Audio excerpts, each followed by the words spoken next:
Donald Lane joining us now, former Secret Service agent and for former presidents George H.W. Bush and Bill Clinton.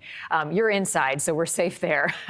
Good morning to you, and thanks as always for joining us. What stands out to you as most alarming as this report is broken down?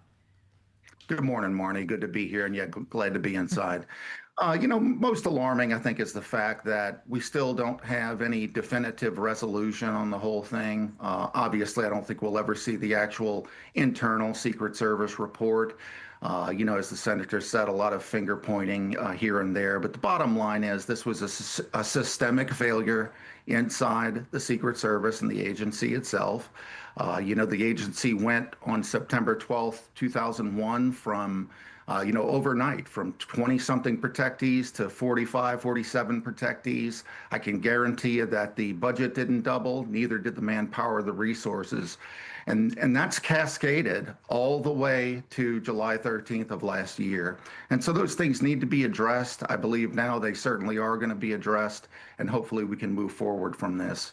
What other reforms would you like to see based on what you know internally about the agency moving forward to better prepare for future events? Increased manpower is the biggest one, especially during campaign years. If you have exhausted individuals, people that are tired make mistakes. That's the bottom line. I'm not saying they should make the kind of mistakes that were made here, but having more personnel available is vital.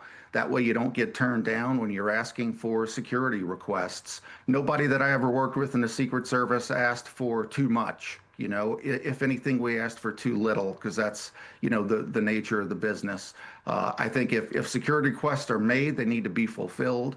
I think increasing manpower helps a great deal to that. Taking a good look at the budget and where that needs to go with the agency, particularly now that it has, as I said, this expanded protection responsibility that it did not have. We also saw suspensions ranging from 10 to 42 days. What message does that send, Donald, about accountability and the expectation moving forward that everybody gets it right?